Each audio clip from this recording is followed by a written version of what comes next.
दिल्ली शहर प्रदूषण से जूझ रहा है। लाखों लोग बीमार पड़ रहे हैं, अस्पतालों के चक्कर भी लगा रहे हैं।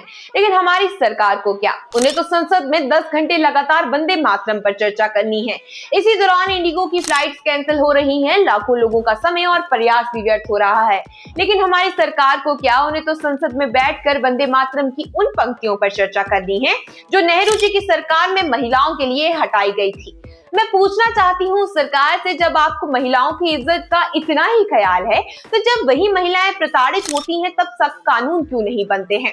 क्यों इन मुद्दों को अनदेखा किया जाता है? अगर चीन में दुष्कर्म पर मृत्यु दंड है और कुछ अन्य देशों में और भी कड़े कानून हैं, तो हमारे लोकतंत्र में ऐसा क्यों नहीं हो सकता है? हम तो लोकतंत्र में जी रहे हैं, तो क्या जनता की सुरक्षा के लिए कड़े नियम नहीं बन सकते? बोलने की आजादी का दावा करने वाले क्या महिलाओं की सुरक्षा के लिए ठोस कदम नहीं उठा सकते हैं? हर बार बेकार के मुद्दे उठाकर सरकार ध्यान भटकाती है, लेकिन असली समस्याओं पर कभी बात नहीं होती। तो फिर सरकार का ध्यान आखिर है कहां?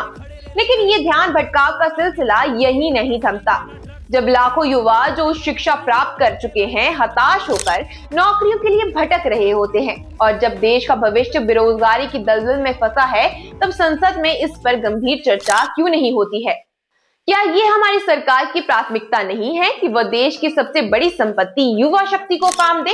और इस पर तुर्रा ये कि सिस्टम में भ्रष्टाचार दीमक की तरह फैला हुआ है, जहां हर छोटे से छोटे सरकारी काम के लिए आम नागरिक को रिश्वत देनी पड़ती है, और हमारी मेहनत की कमाई का पैसा जन कल्याण में लगने के बजाय भ्रष्ट नेताओं और अधिकारियों की जेबों में जा रहा है।